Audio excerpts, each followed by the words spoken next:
In the words of our old friend Commernut, good morning YouTube.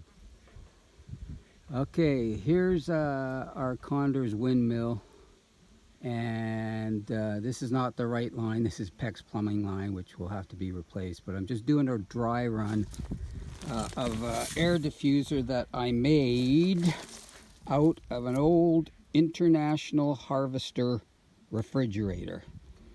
I guess these are the, I guess they call it evaporator coils, whatever it is, where the freon runs through.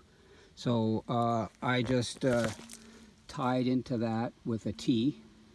So and I drilled I think they're like 5/64 holes all the way through. So we're gonna dump it in and do a dry run.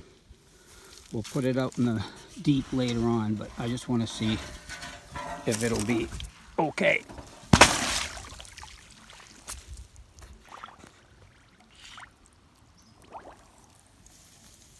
Whoa, come back here.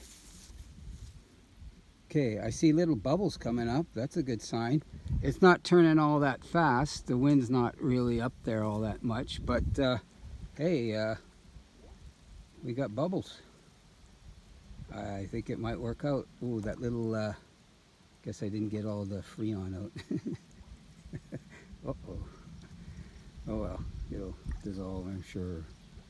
Whatever. But yeah, look at, it's not too bad. It looks like those bubbles are coming up there pretty good. So I guess I'll go with that. Dump it out in the middle of the pond here. Get out the boat and ride out. But first I've got to replace these this line. It won't go down. It's not weighted, so I'll have to buy a proper line. I'll bury it all the way up to here, and then I'll buy some weighted lines. Very expensive. Maybe I'll use a garden hose instead.